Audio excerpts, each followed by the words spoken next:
Hi guys, Adrian here from Nerd Rage, and you're watching our Rise of the Skywalker review video. And with me here right now are very awesome people. What? The Rise of Skywalker. You said the Rise of the Skywalker. Are na. I'm sorry.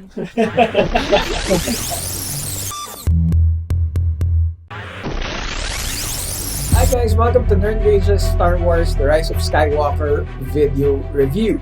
With me here right now are very awesome people I know and some insights, people whose insights that I really love listening to or reading on social media. Alright, let's start with Mr. Tristan Zinampan of Rappler, filmmaker and producer Froilan. Ray fanatic Macy Anonuevo, esports correspondent Mika Fabella. When you introduce it that way, I suddenly don't know what I'm doing. And of course, again, I'm Adrian Arcega. They used to call me Daddy of the Geeks, but screw that. For those who follow our Facebook page and our channel, Nerd Rage had a screening of The Rise of Skywalker last Saturday over at Greenbelt 3 Cinema 1. And I'd like to thank everyone who attended. I'd also like to thank our partners from the Rebel Legion Bagong Pag-Asa base, Saber Source for providing the lightsaber prizes, Geekerie for the shirts and the toy giveaways, and of course, the very awesome guys over at Coca-Cola for providing us with Coke No Sugar.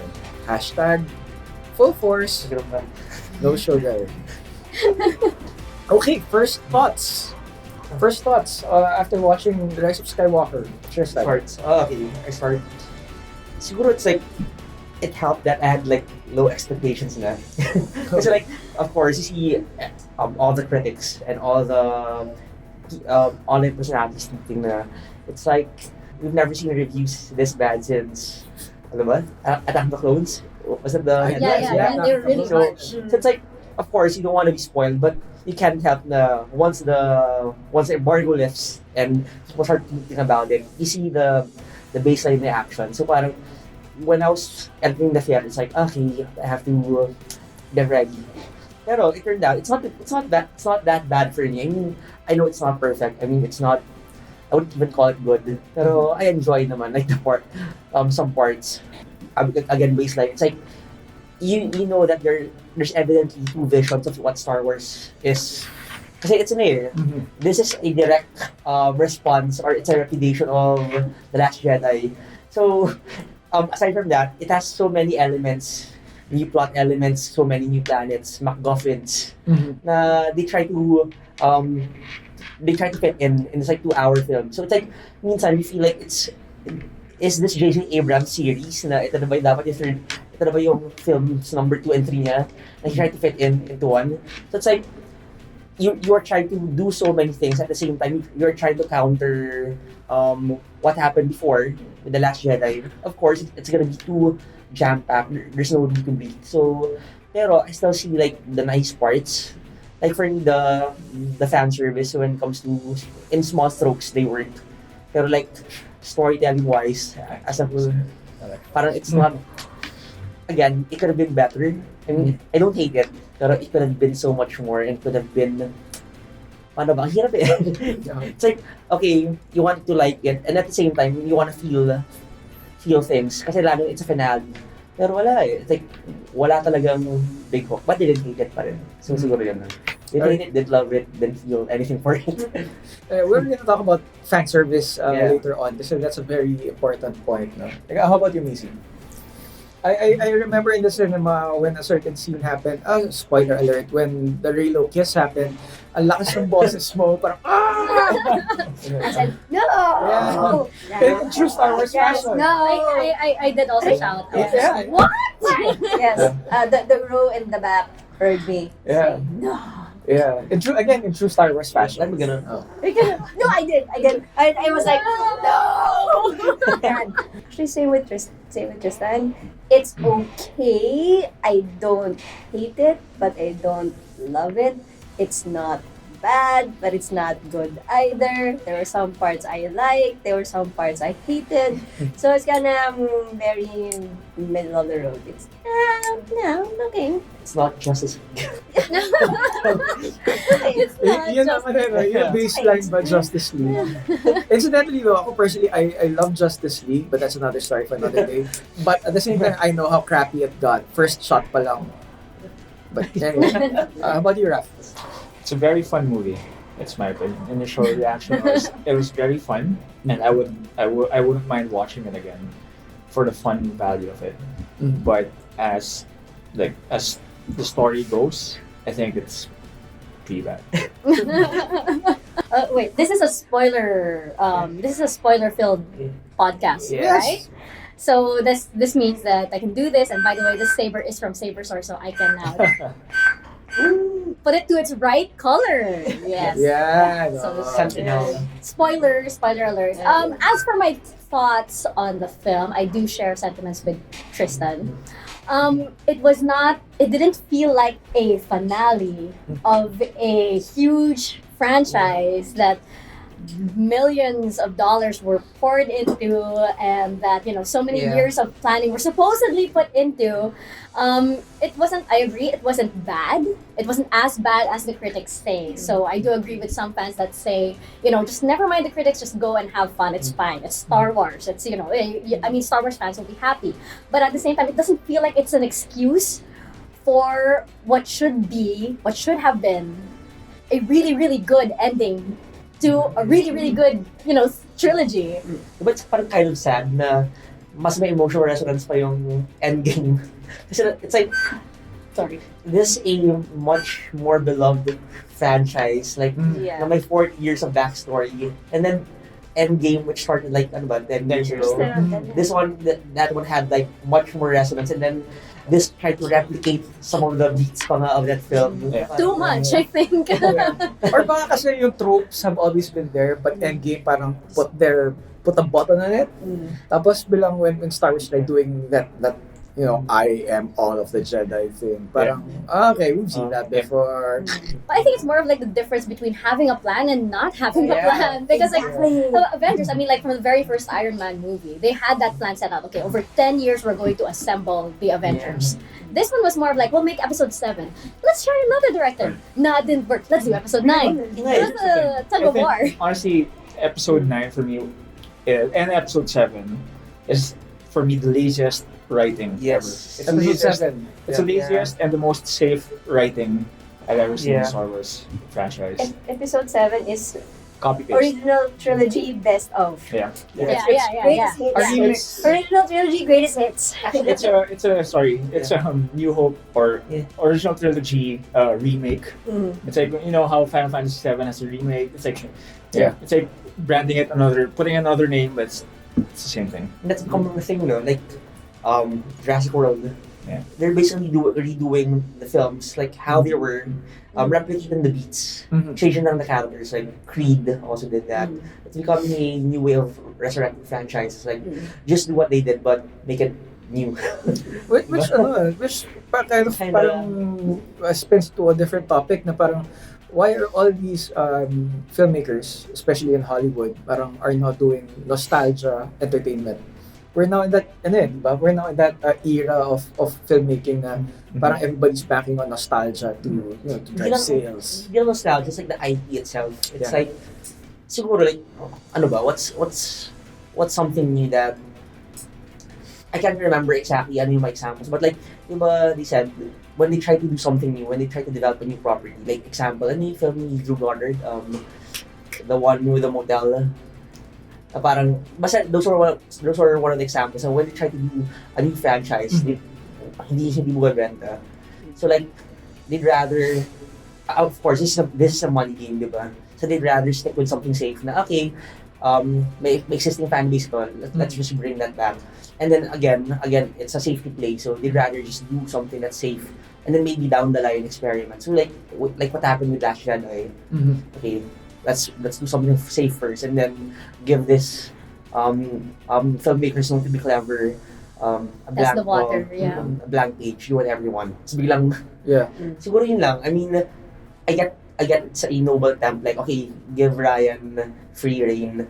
And then, yung nga lang, it's like, for me, ang dick move niya for Disney to like say, okay, they'll just it didn't work out. It didn't work out for the hardcore fans. And let's just counter it. So this goes back to what you said na parang ba't lang plan? Sana man lang like okay, you can give filmmakers can do their own spin, pero like okay, these are the bullet points of what we are aiming to do. It just feels so weird na this franchise, given its weight in the cultural conversation, wala siyang, there's no semblance of a plan. Na you see the product itself is, signifies this lack of, cohesion eh. You know why walang plan? Because they chucked out the plans that came with the Disney sale. Kasi di ba when Disney bought Lucasfilm, kasama din yung storyline that George Lucas prepared, which was for it to be about grandkids, the legacy, and the lightsaber as Excalibur, some of which we've seen on film. But yung general, nakuha lang natin yung general bullet points, but nothing specific. So nangyari doon, Disney was left with nothing. So they had to start from scratch, and because they just bought Lucasfilm, we need to make money of these things ASAP. Yeah. Diba? So so they're left with that. And we're left with what we've seen. That's why I think despite, for example, the prequels getting the flack that they have, you have to hand it to them for actually having a plan. Yeah. There was a story. There was a roadmap. I mean, there was building a whole new world from the already existing original trilogy. And I'd rather see that. Like, Yeah. I'd rather see a filmmaker like try to shoot for the moon. Like, okay, basta I want to do something new. I want to do something inventive and fail at it. Kasi it's a noble attempt. Pero to go for a safe play agad, medyo doesn't set that up. So you're Team George Lucas? Yeah. Diba? George Lucas is a good, good storyteller. Or But the creator. Good creator. Yeah, there you go. He's just not a good writer. Yeah. Yeah, but at least he crafts the whole story. He did point that out Yeah. in Bob Iger's memoirs. Yeah, he hated the Force Awakens. Yeah, he said because there's nothing new in it. Yeah. Exactly. Yeah. Diba? Straight from the creators. Yeah. Oh, I mean, if we wanted to see that, then I just watched 4, 5, Yeah. and 6 again. Yeah. Right. Really? Yeah. So And then, jumping off from that point, so is Rise of Skywalker. Just watch Return of the Jedi. Especially the enemy scene, Palpatine, the lighting is looking wow. at the war happening. Yeah, look at your friends, make a choice. Like, what? It's good what first for me. It's like you watched The Last Jedi like 2 years back, and then you see this. So you see that not hindi lang Last Jedi. You see The Mandalorian, you see Rogue One. So you know where the franchise can go. Yeah, Yeah. And then you See, things like Diba? Rogue One and The Mandalorian show that you can have both. Yeah. You can please the fans and you can experiment and you can have something good and great. But so why go back yeah, there? it's like they're letting me taste something good, and then going back to I don't know fast food. Yeah. The thing is, parang I remember talking to all of you after the screenings, and parang I was really torn after I saw the film because I enjoyed it. I enjoyed the experience. I can say I'm not gonna say I loved it, but I liked it very much. Yeah, I'd watch it again. Yeah, I'd watch it again too. But I watched it twice. diba? And I attribute that to how entertaining it is. Parang for all its flaws, it was very entertaining. But at the same time, I was very torn kasi parang one part of me loves it, likes it very much. The other part, the more critical part, admission time, Tristan and I go to grad school in UP. Yeah. We take up media studies in film. So we do these things all the time. And and we're trained to think like scholars. Diba? How's your paper, by the way? So, hi, Richard Balisay, hello. I want to say it's a mess. Like you said, Yeah. because it really was. Pero it's the kind of mess that's very entertaining. So ngayon ang question dyan, parang how can you differentiate that kind of messy entertainment with, say, Transformers? So ngayon, ano na yung pinagkaiba ng Star Wars with Transformers? Or is that really the Again, point? because what Mika said, that or what Tristan said too, is that you have Rogue One and you have Mandalorian, very promising stories and very promising, how the film, how they presented the film. So if you have those already as precedents, there's no excuse for Rise of the Skywalker and for The Force Awakens to fail miserably this way. Because They did it already. they did it already. It's They did done. it already. And sure, like The Last Jedi, TLJ had a lot of nuances that are annoying. For instance, I didn't like Leia's, floating in space thing. Yeah. I don't think And- anyone did. And a lot of the other nuances, right? Actually, I didn't mind that.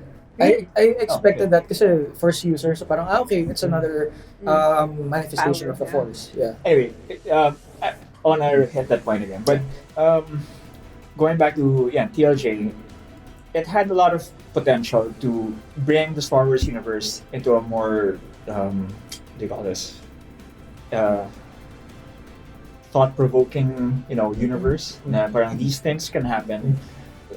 You can kill off certain characters, and it was going somewhere unsafe, and I think that takes a lot of creativity And courage. and courage to do. I mean, Especially with something like Star Wars. Yeah. Yeah. Ako, I'm one of the fans of Last Jedi. So parang, I admit na like there are flaws. You are? Yeah, so love the Last Jedi. Yeah, parang, I love Alright, it. pero- lightsaber please. Here, Yeah. it's put it like on Yeah, pero It's across the way. I think it's a problem of Ryan Johnson in general. Ano siya, he gets too clever to the point of contrivance.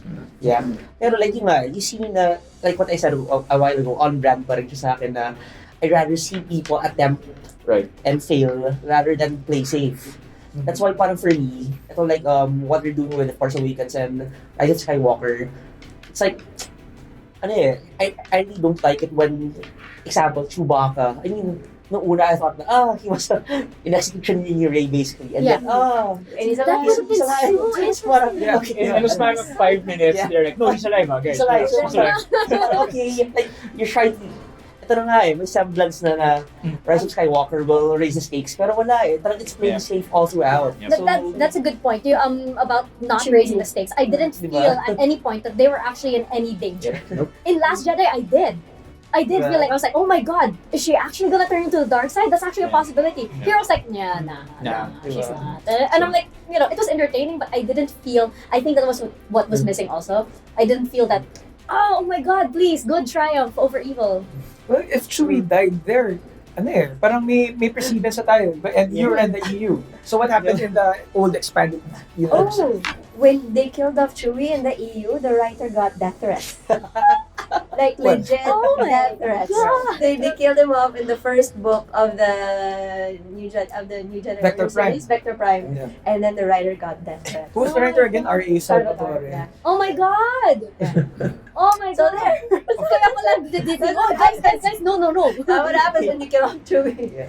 But what How ironic that Star Wars franchise basically talks about hope, and then you have no, you have people like, no, this can't happen. do not touch my Star Wars. But Like, okay, but also like I think that some merit that this new trilogy had was that it introduced some new concepts that I think were so interesting. Well, with regards to The Last Jedi, one interesting thing that I wish that they followed through with was that Rey came from no one. I really wanted her to be no one because like I believe that there was that Tumblr thing going around that like it's more important these days more than ever that heroes can come from nobody and defeat the biggest evil in the galaxy. How powerful is that? Yeah. And but that's like, what's happening with Star Wars right now? It's like, even the ending, I think this would have connected better. Like, if Rey's no one, kasi diba sa end game shot na, who are they? Normal people. Yeah. Diba? Yeah. That's Just something Rey. Yeah. That's something that connects with that theme na these are just normal people who are trying to make a change, trying to make a difference. Oh, Save the this universe, book- diba? Another thing that no, but you can't because people will get mad. You will get death threats. Send death Diba? threats. But another thing that I also read, I'm part of this spoiler-filled Yeah. Facebook group. So whoever the original poster was, credits to you. Mhm. I cannot remember your name right now, but he or she mentioned that like, wouldn't it have been such a great ending that instead of the rebellion coming over and it was that on your left scene, that endgame scene, instead it was the stormtroopers who actually stopped. Yeah, defense and the Yeah, reasoning. because Nice. they Yeah. kept referring. I mean, episode 7 pa lang, like they kept referring to this awakening in the stormtroopers. It would have been great to tie it all together and then actually have the That's stormtroopers nice, be the one to stop and put down their guns in protest. Yeah. And on one end, parang I also read na if they really wanted to play with Ray being a Palpatine sa ano pa lang, like, they do that, it's much more compelling if you know where you're from and you try to combat that. Yep. Yeah. So, Yes. diba? So right now, it's like, it's neither here nor there. So, if you wanted to go with someone from like a nobody, yan yung stick with that na. If you want to play really na Palpatine siya, you could have extended it and it's like, you are countering your destiny, you are escaping this like legacy. Yeah, parang they're looking for this new I am your father moment, Yeah. which is I'm your grandfather. I'm your grandfather. I am your father's brother's nephew's cousin's former roommate. What's that make us? such plot twists like that, sure, very telenovela, but at the same time, executed in the context of Star Wars, it can only happen once. Yeah. I think si Ryan, like he posted something na yung for him, his I am your father moment is revealing that Ray came from nobody. Yeah. Kasi it's like, at the time, Empire Strikes Back, what George Lucas did was, okay, you hate this person, pero surprise, he's your father. So parang automatically nagkaroon ng, you have to pull back a bit. Kasi, okay, how can I hate someone who I came from? So ito naman, like, for the time, so what he wanted to do was, when we're all talking about chosen ones, si Ray came from nobody. So parang for him, that was his parallel to the big reveal na you are hating somebody that you are very connected to. Mm-hmm. So parang siyang reverse, pero same parang parallel. Sorry, Yeah. note if I thought that was one of the well. best, actually. I really like Yeah. that she was no one, because it ties also into like The Force Awakens, Yeah. with Broom Boy. Yeah. Broom Boy at the very end of The Last Jedi, that boy in Canto Bight suddenly uses the Force, or we don't know, because we'll never see him again, getting a broom and holding it like a lightsaber. So I thought it was gonna spark something that like, oh my gosh, there's this new wave coming out. And it would have Force been sensitive kids. it would have been so symbolic for the fans as well, because we have this new wave of fans coming in and into this Diba? new trilogy. Yeah, It so- was for them, so I don't know why people didn't like it. Am I the only one who did not like that she was nobody? Oh, really? Sige. Yeah. Okay, Or, why? well, for me kasi, Star Wars has always been the story of the Skywalkers. So, having Rey be the central character and not be a Skywalker, it felt really Empty. off. It felt really empty. It felt really off. Fine, Ben is also a Skywalker, but he's not the lead. He's actually the bad guy. So it can, it's a saga. So it's a saga from Anakin to Luke and then to Rey, and not have her be a Skywalker, kind of weird. So yeah. But wouldn't it have been succinct if you were discussing this previously? What if instead of Ray surviving, Ray dies and Ben survives, and then he does a full character growth and becomes the Skywalker he's supposed to be? But Disney will not do that because he's a war criminal. So how can you have a redemption arc? How can you have enough movies or series to have a redemption arc? He's basically Hitler. So He's a neo-Nazi. he's a Yeah, neo-Nazi. yeah. So how do you I don't think they So have it- the guts to actually Right. So it do a boils down redemption to, but would it have been, in your opinion, a better story, a good story, that you have somebody like that, a neo-Nazi, a Hitler who, all of a sudden turns good?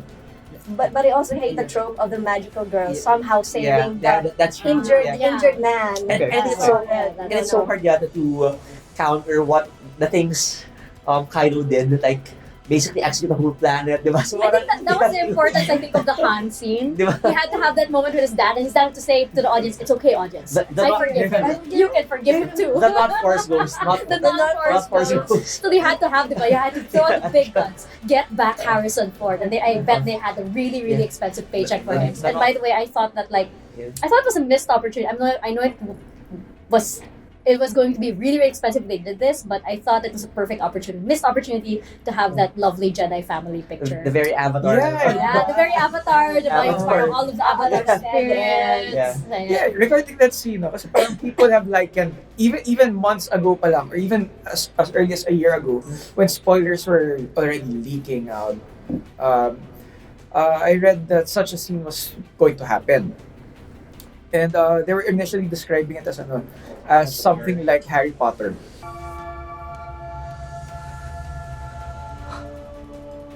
Why are you here?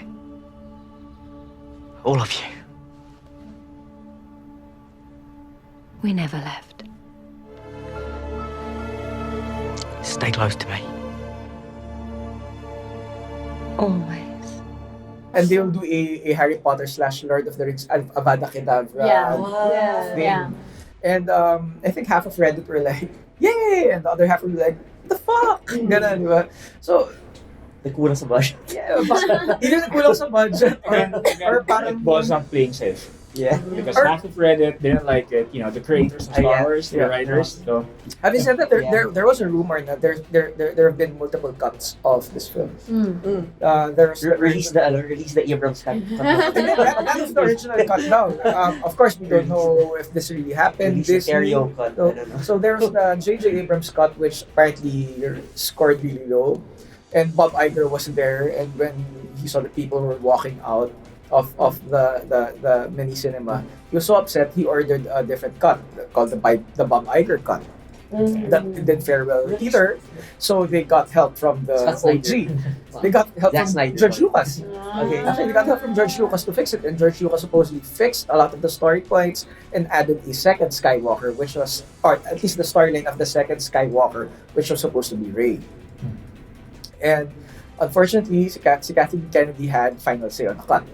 And what we saw was the Kathleen Kennedy Okay. the first cut. So release the Lucas cut. Release Yeah. Hashtag release. So now we love George Lucas again after the prequels. After Jar Jar and Hayden's wrongly dubbed voice. I still maintain, okay? So Hayden Christensen was a very good actor. Watch the prequels on mute. Watch him and you'll see that he's a very good actor. His problem really was dubbing his own Lines. lines. I mean, like they had really capable actors there. They had, Ewan McGregor and Natalie Portman. I mean, they're very capable actors. So it's really just like, how much can you? What more can you do to save a bad script?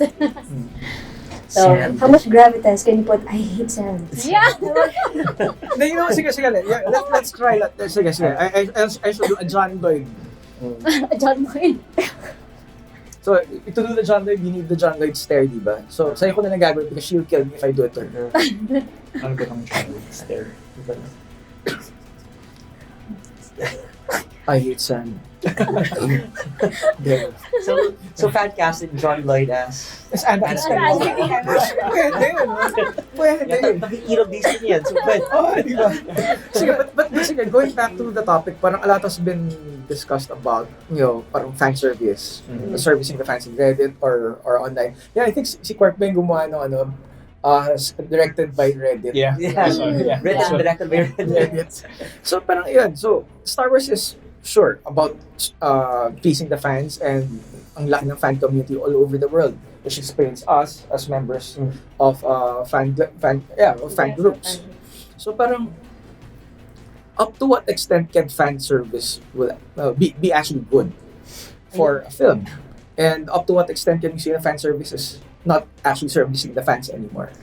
Parang it's so hard to reconcile kasi like if people knew how to like accurately dole out fan service and sana we had more franchises na that were not disappointing fans, diba? I mean it's not every day that you see an IP like Watchmen, like what Len Beloff is doing right now, na reconciling the Old Testament and basically reinventing it simultaneously. So it's like, how do you, siguro lang it's like, it should be equal parts. Like, okay, you challenge fan notions, but at the same time, I disagree that it should be equal parts. I think it's really challenging. I think fan service, I'll put it in a metaphor na parang food, right? So you're eating a complete meal, fan service is your dessert. Yes. It's your ice cream. Okay. It's your cake at the end of the meal.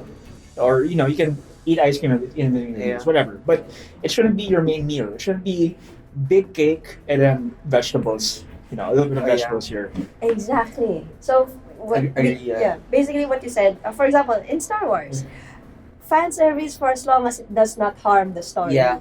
So, for example, having Wedge Antilles, yay! Yes. Yes. Having Wedge Antilles show up and say, "Good shooting, Lando." That's Yep. fine. It does not harm the story. Which was probably one afternoon lang of shooting. Yeah, Yeah. diba? Oh, giving Chewie the medal. Yay! Yes. That does not harm the story, but Reylo Kiss harms the story very Yes, it much. does. Very Alam mo na, much. so it's like the small strokes can be fan service. I mean, Right. but the larger strokes in painting the story, ito dapat yung talagang creator led. Yes. You got the themes. It's like adapting. Like when you adapt any material, na you get the larger themes and then stick to that. Yung mga fan service na from Reddit, from yung mga morsels na dessert that you just want to pepper the moments. The other way to do it naman would be, if you're doing something that's really intended to be outright fan service, yung shameless talaga. Yeah. Like, say, Crisis on Infinite Earths. Okay. Crisis on Infinite Earths, parang, it's the CW. And whatever comes out of it is very CW. Pero yung Crisis on Infinite Earths, talagang fan service all over. Parang walang shame whatsoever. So, yung expected na natin. So, is it about that? Is it about our expectations of what we should be watching also? Or is the problem us? Our mindset? I wouldn't think so. Because, like, for example, The Mandalorian, no expectations. Alright. No expectations at all. And you can recognize that it's good. Okay. You can recognize when something is good. Another is, for example, I have to bring this up as an example, Legion. Have you seen the series Legion? It's technically, if you were to loop it in somewhere, it's a superhero series. And we have a formula for superhero series, but Legion said, nope, I'm not going to follow that. I'm going to do something entirely different. And risks like that are, I think, what is important for filmmakers in particular, for creators, making this whole new thing. Because we have this formula that works. How is it going to evolve? You have things like this. And I think we talked about this na, okay, with this new sequel trilogy, there are competing visions. They're not necessarily bad. Like, okay, if you want to go formula, kasi like for like Marvel, you have to admit naman that for so long Marvel was just following a formula. Okay, it's enjoyable. It's not exactly profound or like great cinema. Of course, he doesn't even call it cinema, diba? So, but you can also create a series that's ano lang talaga, fanfare and all fan service, ano lang siya, basic entertainment. Then they also have more challenging IP that really challenge your notions of what the universe should be. So I was telling Adrian then na maybe if they gave Abrams, okay, kasi like this film, it's basically three films worth of material jammed into 2 hours. So maybe if you gave him like maybe I don't know, kahit baka 2 movies you split it may be better. I'm not saying it's gonna be a great film, pero it's gonna be more watchable, more worthy. That for lack of better term. And you also give Ryan yung room talaga. Like the original plan was to give him also a trilogy for him to really flesh out his ideas and really push the boundaries of what we could do. What we could call Star Wars. Yeah. So siguro dapat ganun na lang. Like okay, if you want to give JJ, if you really wanted to give JJ to course correct it, and you give him 2 more movies to fix it, and if you want also the fans of Ryan and you really want to push boundaries, you want to value creative freedom, push to pa rin with the original plan of giving him his own films. Yeah. Like starting with Broom Boy. Yeah. So, okay, kasi Star Wars Episode X. Actually, ang ganda na for marketing. Kasi may precedent I mean, that was the existing plan di ba? Give him his own trilogy, then JJ. So, I don't know why it had to really stick pa to the trilogy model. Yeah. Now, let's cap it all off with this one last film. And now what we have is a mess of Yeah, entertainment. Entertaining, Yeah. but still a Fun mess. to watch, but Still a mess. Yeah. So, what should, but other than these things, so parang what do you guys think should Star Wars do moving forward? So this is us giving Disney advice because we want to listen to fans, right? wow. Diba? We want to listen to fans. So ito na yung think tank ninyo, Disney Philippines. Yeah. Feel free to share this video to Bob Iger and Alan Moore and all those people, along with the rest of Reddit. So, yeah, what do you think should Star Wars do moving forward. Right. So here I have a. So what made Game of Thrones very endearing and captivating for? What do you think is the general reason why Game of Thrones is very captivating?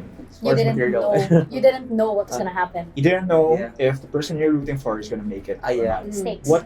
So in that regard, what made Rogue One very successful?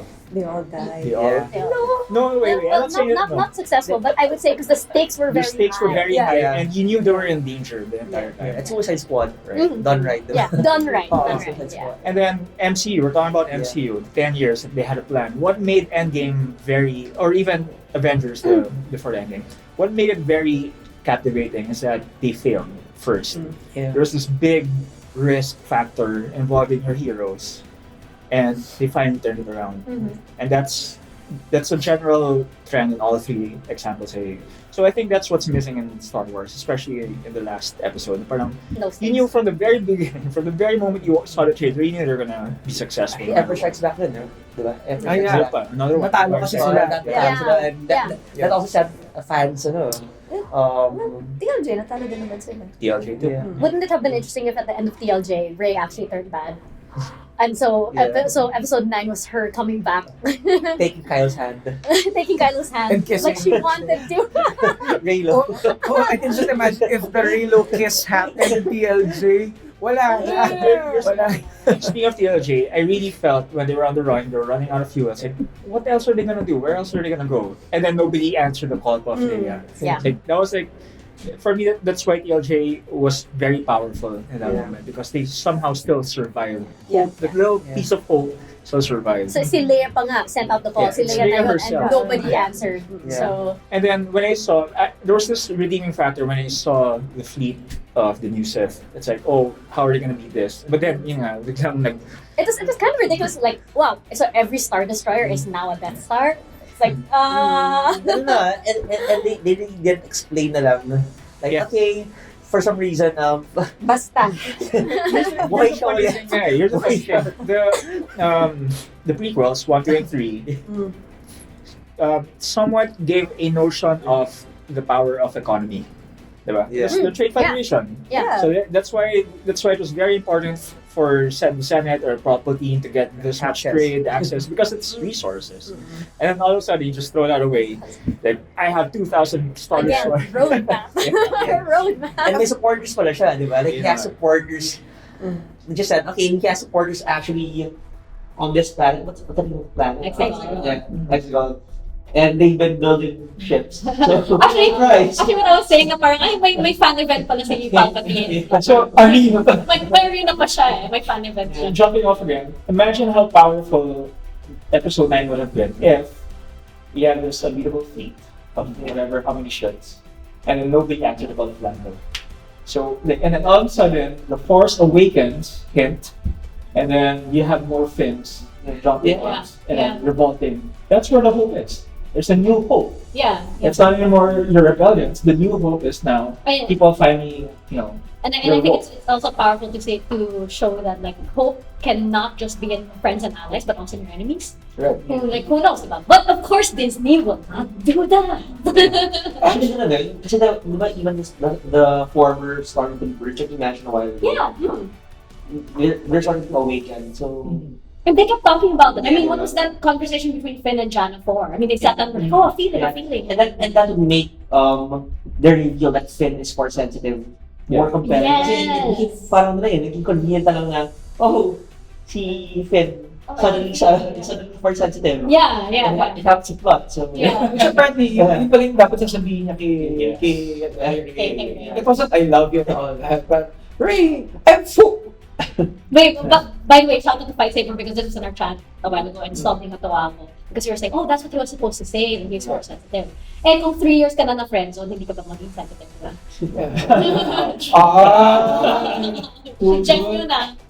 That's like a 800 million peso hugot film. Bunch of those. Oh my god, I feel so bad from Rose Forgot it. there.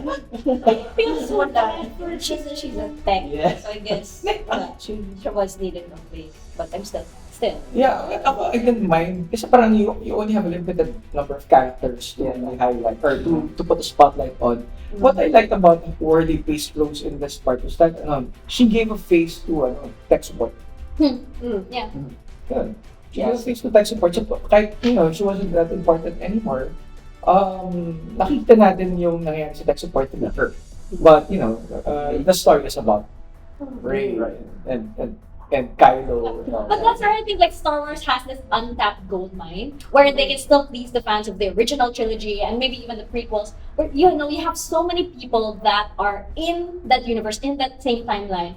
So many stories that you could tell. Like for example, Rogue One was that. Mandalorian is also that. He's somewhere there. He's not exactly he's not exactly a Skywalker or a Palpatine. And I think Episode 9 or around 7, 8, and 9 have shown that I think we've had enough Skywalkers and Palpatines.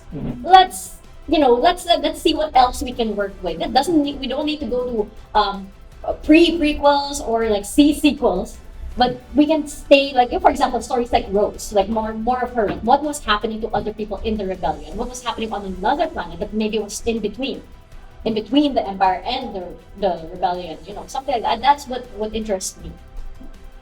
Disney Plus. Disney Plus. Yeah. Well, they do need to mine the universe. Oh, yeah. But there's a lot more to mine pa naman. Yeah. There's a lot more. There is. Yeah. I mean, you don't build a universe like that over how many years? And they can't just totally obliterate the Force users and all that. Like in the Mandalorian, they still needed Baby Yoda. Yeah. Because Yes. the Force. So yeah, parang after all this hype about the 17th Star Wars season, we have Baby Yoda coming down to our reality and saving the day. Yung Baby Yoda is the reason for the season. I forgot to point this out. The main reason also why I don't like Rey being a Palpatine is because now I have to live with the fact that Palpatine had sex. A friend, actually, I have to pull up this message. A friend actually did the math. Rey How old is Rey? Did he have to be Rey in order to have Rey at that age? Yes. So let me read this. Pursue Higo, this is you by the way. So Rey is young, early 20s, mga 21. So when she was about 4, her parents looked about early 30s. But okay, let's say mga 28, basta ganon. Palpatine was old. Yeah. Palpatine was already old when Amidala was about 25. And honestly, she was probably older because she was a senator after her terms as a queen. So let's say Palpatine was about 60 then. Let's also say that Amidala had the twins at like 28. So assuming that Ben and Rey are the same age, that puts Palpatine at least 88 years old when he did the nasty. Actually, Ben's older. Ben is older. But still pretty old. Well, sa prequels, there's a palace where raves. Yeah. The dark side, there's a pathway to many abilities. Ito lang yan guys. Si Palpatine, politician. So I guess, Naging emperor pa. Naging emperor, come on. All the resources as an emperor, yung mga ibang rulers nga dyan. Yeah, actually, you know what, you do bring up a good point because it's like you think, oh my god, that's so stupid and he's so old, and then you say, oh, he's a politician. Oh. Yeah, Philippines. Yeah. Alright, so again, thank you very much guys. Thank you for watching our show. Lots of great things happening on Nerd Beach this coming year. Our website's coming very, very soon. And more content to come. And of course, this coming summer, May 23 is going to be Nerdfest at Film Fest 10th in Alabama. So watch out for that and our future announcements regarding who's going to be here. Okay? So again, thank you very much guys. Merry Christmas and Happy Life Day. Happy Life Day. Happy Life Day. May the Force be with you. Last Jedi.